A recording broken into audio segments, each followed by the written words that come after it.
Hello students, welcome to my YouTube channel target for NEET by Rajnish Kumar. इसके पिछले lecture में हम लोगों ने बात किया था सेकेंडरी ग्रोथ के बारे में बात किया था, उसके बाद बात किया था वेस्कुलर कैम्बियम्स के बारे में, और उसके बाद एक्टिविटी ऑफ कैम्बियम्स रिंग्स के बारे में बात किया था। अब बात करते हैं spring wood and autumn wood के बारे में बात करते हैं। तो activity of cambiums ring is under the controls of many physiologicals and environmental factor.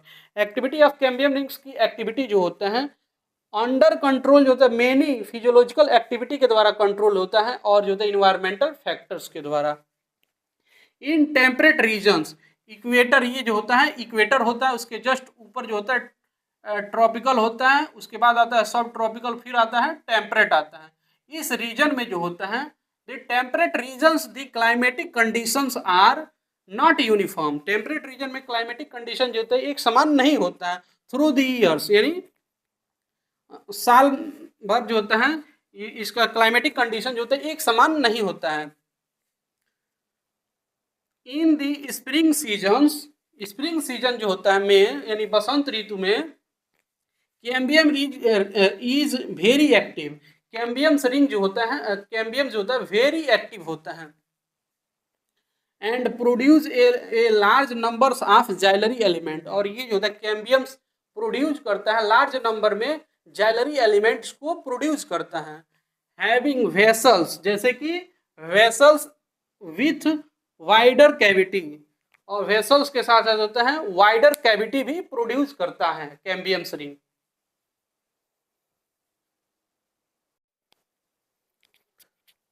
अब आगे बात कर लेते हैं the wood formed during this seasons is called spring wood। Spring, इस वुड को जो होता है हम सीजन में जो स्प्रिंग सीजन्स में जो वुड प्रोड्यूस होता है उसको हम स्प्रिंग वुड या अर्ली वुड कहते हैं।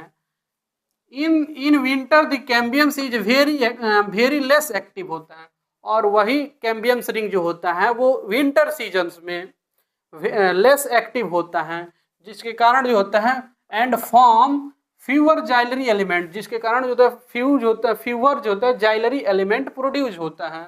दैट हैव नैरो वेसल्स होता है, और इसका जो होता है वेसल्स जो होता है नैरो होता है। And this would is called जो होता है ऑटम वुड। इस वुड को हम ऑटम वुड कहते हैं और लेट वुड कहते हैं। स्प्रिंग वुड कौन सा होता है? वो जो होता है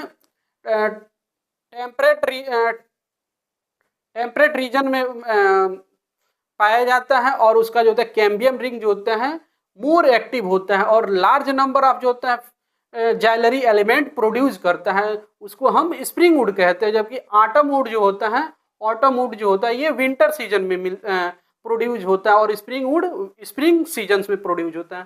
तो ऑटम वुड जो होता है इस विंटर सीजन में प्रोड्यूस होता है। इसका कैम्बियम्स जो होता है लेस जो होता है एक्टिव होता है, और ये जो होता है नैरो जो होता है फ्यूअर नैरोवर वेसल्स प्रोड्यूस करता है, जिसको हम ऑटम वुड या लेट वुड कहते हैं।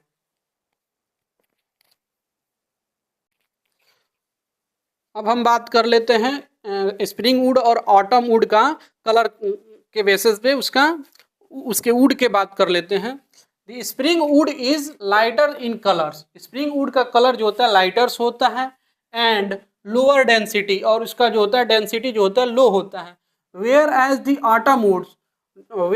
Autumn wood darker and has a high density. और ऑटम वुड का जो होता है कलर जो होता है डार्कर होता है और जो होता है हाई डेंसिटी का होता है। टू काइंड्स ऑफ जो होता है वुड होता है, टू काइंड्स ऑफ वुड होता है that appear as alternate concentric ring होता है। ये अपीयर होता है अल्टरनेट मैनर में और कंसेंट्रिक रिंग के फॉर्म में अपीयर होता है।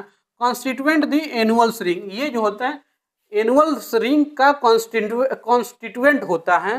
Annuals ring seen in A cut stem. Annual ring जो होता है सीन किया जाता है यानी देखा जाता है जब स्टेम की कटिंग करते हैं। गिव एन एस्टिमेट, ये देता है एस्टिमेट देता है the estimate of the age of the tree. ये एज के बारे में बताता है एनुअल रिंग की प्लांट जो है कितने वर्ष का हो गया है या कितने वर्ष पुराना ये प्लांट्स है।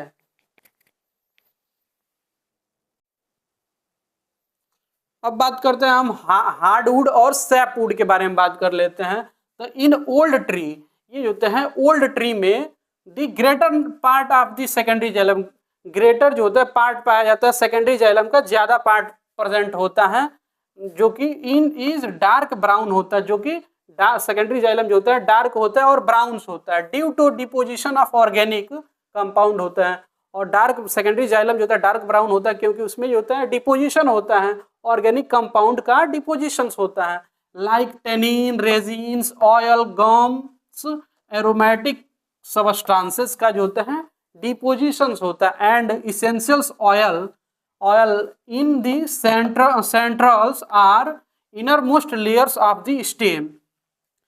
इनर मोस्ट लेयर स्टेम के जो होता है इनर मोस्ट लेयर्स में जो होता है इसका जो होता है डिपोजिशन होता है, ऑर्गेनिक कंपाउंड या एरोमेटिक सबस्टांसेस का डिपोजिशन होता है इनर मोस्ट लेयर्स में या उसके सेंटर में। These substances make it hard, ये जो होता है सबस्टांसेस जो होता है प्लांट के स्टेम को जो होता है हार्ड बनाता है, ड्यूरेबल्स बनाता है, एंड रेसिस्टेंस प्रोवाइड करता है to the attack of micro organisms and insect से जो होता है ये माइक्रो ऑर्गेनिज्म और इंसेक्ट से जो होता है ये रेसिस्टेंस प्रोवाइड करने का कार्य करता है। अब आगे बात कर लेते हैं ऑर्गेनिक कंपाउंड्स और जो होते हैं जैसे कि लिग्निन होता है, टेनिन होता है, ऑयल्स होता है ETC, और जो होता है ऑर्गेनिक कंपाउंड जिसका जो होता है डिपोजिशन होता है इनर लेयर्स या सेंटर्स में, वो जो होता है डेड होता है। आगे बात करते हैं this regions comprise dead elements, ये रीजन जिसमें जो होता है ये डिपोजिशन होता है ऑर्गेनिक कंपाउंड्स का या एरोमेटिक सबस्टांसेस का डिपोजिशन होता है, वो जो होता है रीजन जो होता है डेड होता है। कंप्राइज द डेड एलिमेंट्स होते हैं विथ हाईली जो होता है लिग्निफाइड वॉल होता है, और वो हाईली लिग्निफाइड वॉल होता है, यानी उसमें लिग्निन का डिपोजिशन जो होता है ज़्यादा से ज़्यादा होता है, एंड इज कॉल्ड जो होता है हार्डवुड, वो उस वुड को हम हार्डवुड कहते हैं। The hardwood does not conduct water, but hardwood जो होता है वाटर और मिनरल्स का कंडक्शन नहीं करते हैं, बट लेकिन it give mechanical support to the stem, और लेकिन ये जो होता है मैकेनिकल सपोर्ट का कार्य करते हैं, स्टेम के लिए जो होता है मैकेनिकल सपोर्ट प्रोवाइड करते हैं। दी पेरिफेरल जो होता है regions of the secondary xylem, peripheral region पे जो होता है सेकेंडरी जाइलम जो प्रेजेंट होता है, secondary xylems is lighters in colour, जो कि लाइटर कलर का होता है, and is now as sapwood, उसको हम सैपवुड के नाम से जानते हैं, जो कि पेरिफेरी पे प्रेजेंट होता है सेकेंडरी जाइलम, और उसका कलर जो होता है लाइटर्स होता है, और जो सेंटर में प्रेजेंट होता है उसका कलर जो होता है डार्कर्स होता है, उसमें जो होता है लिग्निन और जो होता है लिग्निन का डिपोजिशन होता है, टेनिन का डिपोजिशन होता है, ऑयल्स होते हैं, फैट्स होते हैं, और ऑर्गेनिक कंपाउंड्स ये हो जाएंगे, और जो होता है एरोमेटिक सबस्टांसेस का डिपोजिशन होता है, तो सैपवुड कहते हैं। It is involve in the conductions of water, ये जो होता है पेरिफेरी पे जो सेकेंडरी जाइलम होते हैं जो कि लाइटर इन कलर होते हैं, वो इन्वॉल्व होते हैं कंडक्शन ऑफ वाटर और मिनरल का कंडक्शन करते हैं, यानी एक जगह से दूसरे जगह ले जाने का कार्य करते हैं, जैसे रूट से लीफ तक पहुंचाने का कार्य सेकेंडरी जाइलम करता है, वो भी पेरिफेरी पे जो प्रेजेंट होता है सेकेंडरी जाइलम वो वाटर और मिनरल का कंडक्शन करता है, और उसका जो होता है कलर सेकेंडरी जाइलम का कलर लाइटर्स होता है।